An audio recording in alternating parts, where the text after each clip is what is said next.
Judgment in the appeal, Home Office and Essop and others, and Naeem and the Secretary of State for Justice.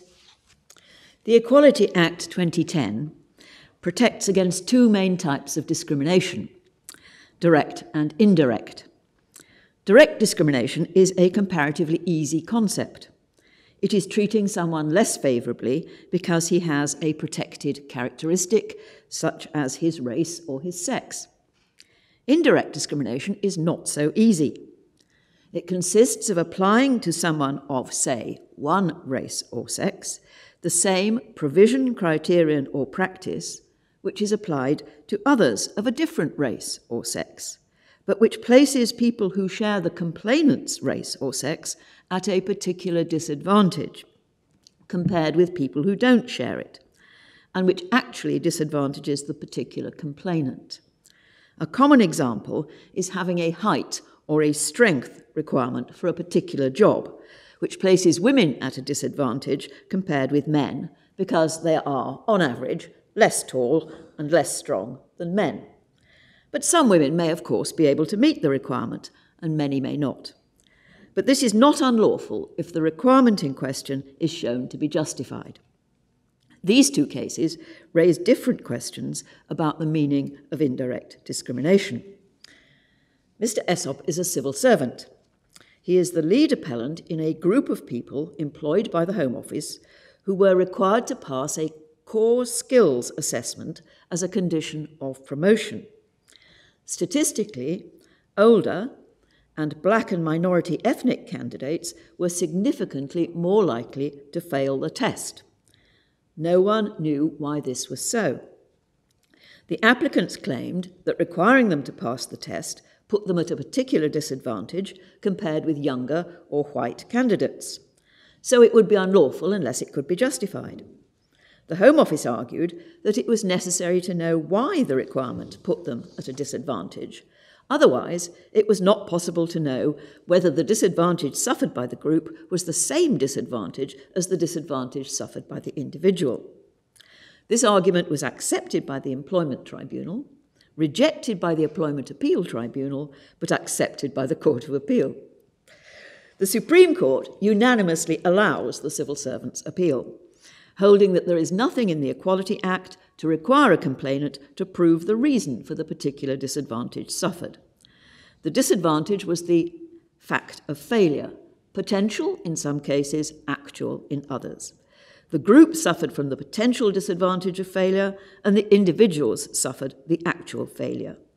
Just as with a height requirement, women were more likely to fail, but some women would pass. So with the test requirement, older and minority ethnic candidates were more likely to fail, but some would pass. Any other approach to indirect discrimination would deprive the concept of much of its content and value.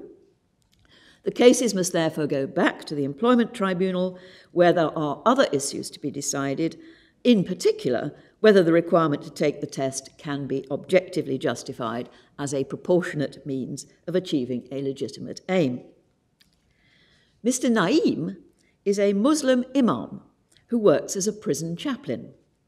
Until 2002, Muslim chaplains were only employed on a sessional rather than a salaried basis, whereas there were salaried, full-time Christian chaplains.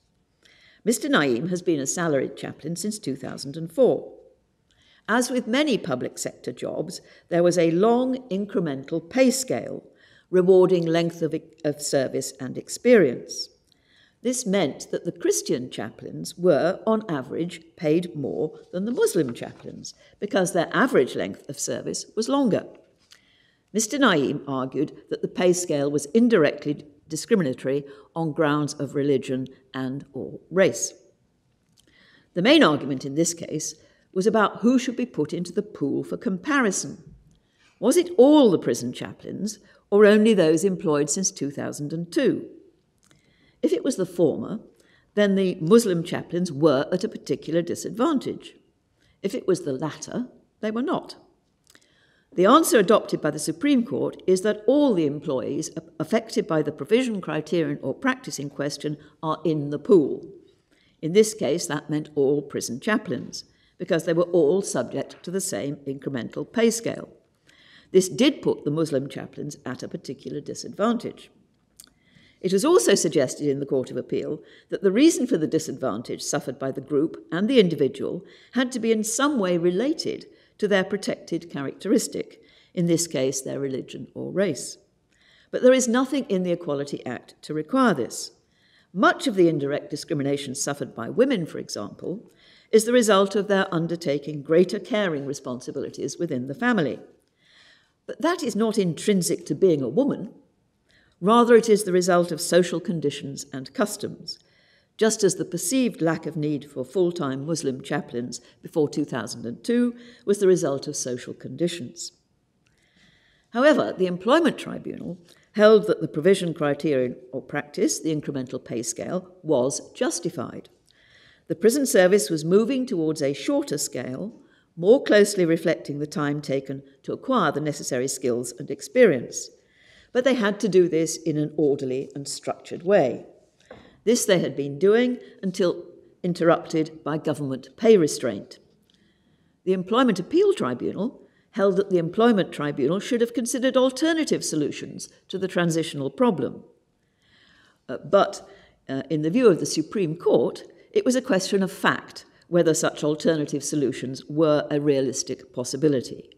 Appeals to the Employment Appeal Tribunal and further are only possible on a point of law.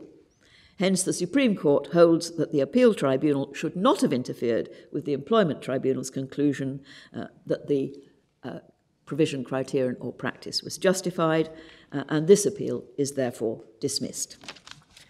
The Court will now adjourn.